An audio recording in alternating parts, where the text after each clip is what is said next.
So when you're inspecting the property, and I know it seems like we're jumping around just a little bit, but there's a reason to my madness here.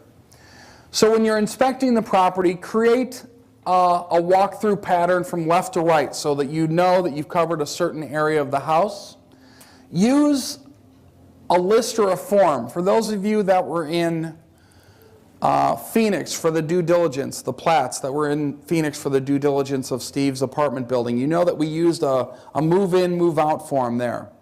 A move-in, move-out form has a list of all of the rooms in the house or apartment building you're looking at. And you're going to look at things like windows, lighting, doors, carpeting, walls, closets, mechanicals, refrigerator, stove, all that stuff.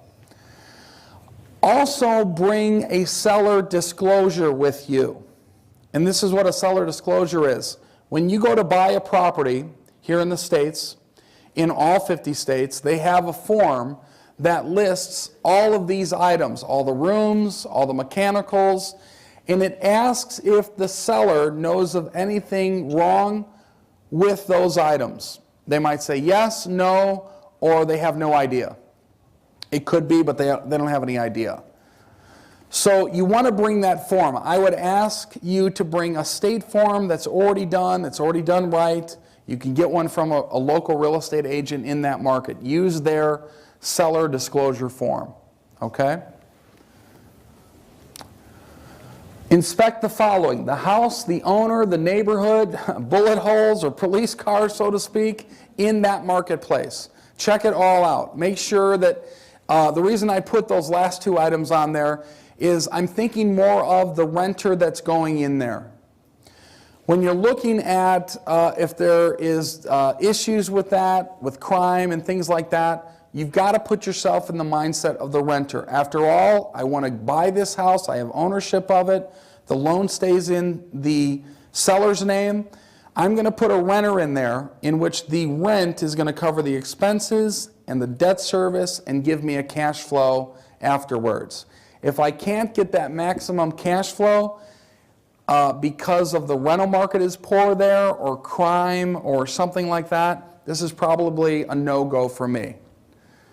Remember, I'm after the 20 units that are giving me the $200 or $250 a month in cash flow, whatever it is. That's what I want.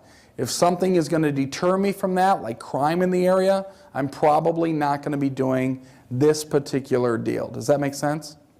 Okay. Comparables. I recommend getting at least 9. I think that's 9 comparables that have sold within the last, I would say, 3 months. I would use 3 of those 9, the lowest comps available. Trulia, Zillow, you can use an agent and get a comparative market analysis, perhaps. And you're also going to get an idea of any of the repair expenses with this. Doesn't need to be a full-blown inspection. However, if you're doing this on a regular basis and you've noticed some things in the house such as foundation or the roof or something else major where you need to bring in another opinion, I would do so. You're also going to be looking at anything that would deter that renter from paying the market rent there. In other words, if you know the carpet needs to be replaced and the place needs to be painted, for that renter to come in and pay the $1,000 a month in rent, then I would go ahead and do that. Okay? I would go ahead and do that. So now comes the second meeting. The offer process. This is when you are the biggest fan of their coffee to me. First of all, they need to be calling it $4 because everything that you buy is at least $4. You know what I'm saying? Yes, $6 in Canada. $6 in Canada, $4 here. Well, that, you know, goes to show you. But I like Starbucks for the kind of the positive environment. I think it really works well, and there's quite a few of them. Okay. So you're about here in this whole process. The second meeting on neutral ground, make offer and sign contracts. That's what your goal or mission is there. If by chance you explain all that and they say, you know, I'm gonna take some time and read this, or I'm gonna run this by my attorney. Fine, that's fine. I would definitely recommend that if you've got any questions to run that by your attorney. Remember, you're gonna have used your attorney to put all of this documentation together, so that's fine. You know you're on the up and up. Chances are, more times than not, however, that that seller is not gonna say that. Why? They can't afford it. They're already in a financial struggle, okay? So chances are they will not say that, but if they do, encourage that. Encourage that. And just ask them to be a little bit respectful on the time. That's great. Hey, could you get back to me, though, in 2 days? Because I'm looking at 3 or 4 other properties here in this particular market. That's what I would say. So the offer, meet on neutral ground, Starbucks, McDonald's, offer to buy coffee or food. I think that's a good gesture, but it shows, you know, subconsciously that you're willing to, you know, I guess extend an olive branch or kind of thing. Negotiate the deal. Remember what your goals are overall. Work the price backwards, beginning with the after repaired value and ending with your offer. In other words, keep in mind that you've got to paint that house and you've got to replace the carpet in order for you to put a renter in it that's going to cash flow $200 a month or $250 or whatever that is. Have with you third-party verification of pricing information. That's where those 3 comparables come into play. Of the 9, you're going to take the lowest, you're going to bring the 3. And you're going to say, you know, I've done my market research, and your house is worth about this, and pull out those 3 comps. And they've got to be relevant. Usually you want them, those comparables to be sold within the last 6 months. If you can have solds within the last month, that's very powerful. That's really, really powerful. Number 1, it conveys that you're professional. Number 2, it conveys that you know what you're talking about with regard to pricing. And number 3, it'll also convey that, you know, hey, this guy's not really here to rip me off. He's here to provide a solution to my problem. Okay? Make your offer. And you might want to go choices. You know, of the 5 that we showed you earlier, you might want to put 2 or 3 together and give them a choice. And it needs to be in the form of a contract, or if you're not comfortable with that, a letter of intent. And make sure there's some wiggle room in there. A letter of intent is basically just that. It's a letter stating your intentions and what you're planning on doing with this property. Hey, we're going to do a contract for sale. It's going to have a subject to addendum with it. That subject to addendum means that we're buying the property subject to your loan that's already in place. Our attorney, Joe Smith, has put all our documentation together, and feel free to give him a call, or her a call if it's Josephine Smith, to give her a call if there's any questions. That goes a long way. When you're offering up your attorney that put together the documentation, it shows you're professional, it shows that you're not hiding anything, and it really puts ease to the seller's mind that they can ask a couple of questions. You might have to cover how that cost is handled with your attorney, but I think that goes a long way. So a letter of intent is a single-page document that states that. Get written authorization and begin collecting loan information. The seller has to give you authorization to collect information such as interest rate, balance on loan, stuff like that. It may be as simple as getting their last statement. Sometimes, however, sellers that are walking away from their properties or need to get out from under their property or loan need to kind of refocus. Sometimes they stop checking their mail is a perfect example and what I'm thinking of. When they're going through financial difficulties, they kind of stick their head in the sand and they don't check their mail. You'll see that when you go through foreclosures or bank REOs, the mailbox is stuffed full of mail, or you'll see a lot of mail on the counters. Have you seen that? Walking in those? Susan, you've seen those in Phoenix, right? That's what happens. They don't check the mail. So they don't know really those stats on their last statement because they haven't looked at it in a few months. Okay? Analyze the deal once again. Make sure that even though you've got it under contract, you're crossing your T's and dotting your I's. Okay? You're crossing your T's and you're dotting your I's. So let's talk about negotiating the deal and how your ideal goals will start to come into play. Number one, you want to get the equity if there's equity there in the property. Your goal is to get that seller out from under that loan or that mortgage amount, and your goal is you want to get the equity. That's just kind of gravy. You really want the cash flow, okay, that we're going to talk about here in a second.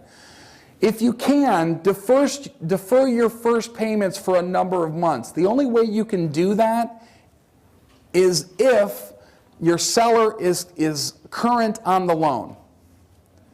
And you're going to ask that seller, hey, the first month or two, we're going to work it out in this deal that you're going to be paying that mortgage payment, even though I own the property. That's going to give me enough time to get in there, do the repairs, find a renter. Now, the seller would say, well, if you're buying the property, why would I do that? You might say, well, you know, if I wasn't here to buy the property, you would have to make those mortgage payments anyway.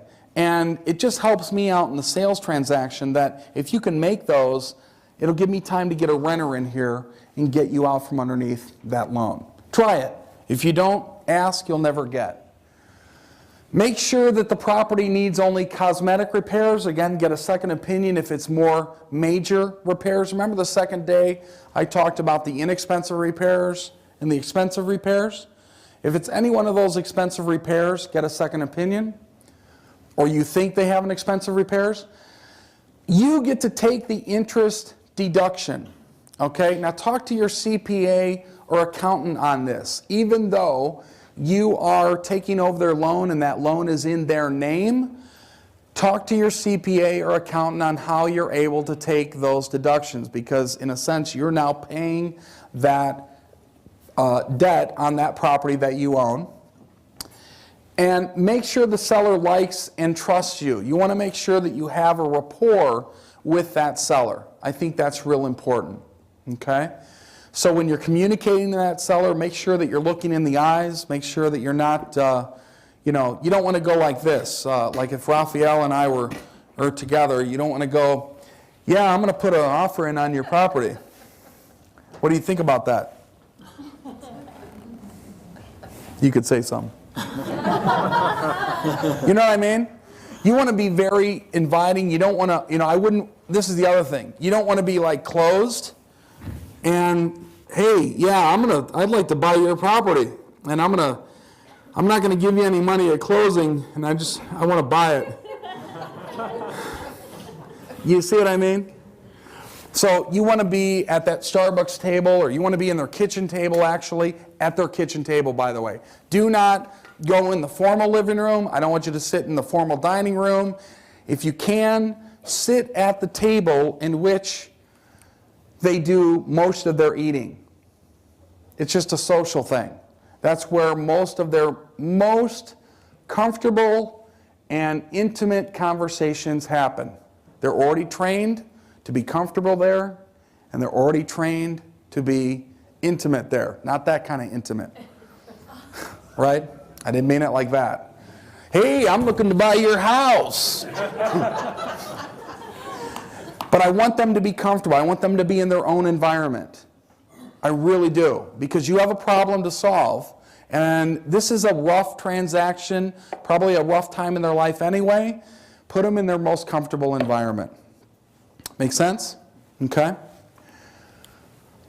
So let's talk about getting the equity.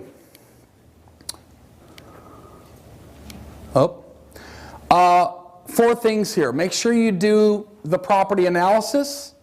Make sure that you're using the low-end comparables to establish an after-repair value. Get private money to offer cash for an equity discount. Maybe you've got a partner that you want to use private money with. So you might say, well, I'm in Canada, but I'm going to bring in a partner locally. and they've got some money that they can implement as well. So this would be for a property that's got a lot of equity in it. Maybe you put that partner in place to use their cash to buy that equity at a discount. Remember, all you're trying to do is give the seller his or her equity and have them go away. That's all you're trying to do. Does that make sense to everybody? Okay. You wouldn't do this if there's very little equity in the property. But you would implement this if there is equity in the property. Okay? Gilbert, get the appliances. Right?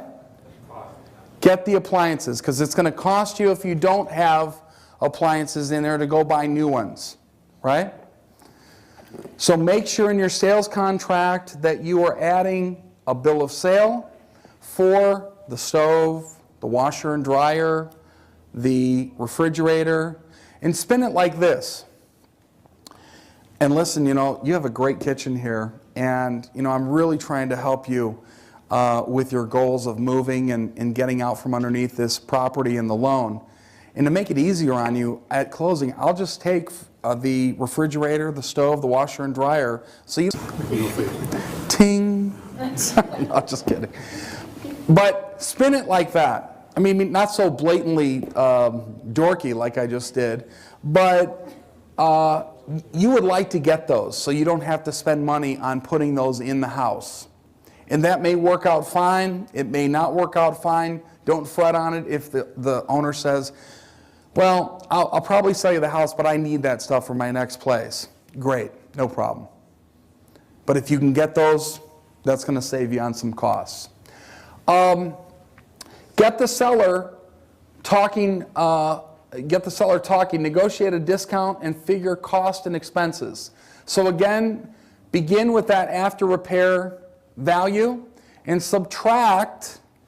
Make sure you're taking into consideration all of these things: the buyer's closing costs, the repair expenses, the carrying costs, the buyer's cost to sell, and the buyer's profit. Make sure you take those things into consideration after you get the after repair value, because you want to know what you're netting with that.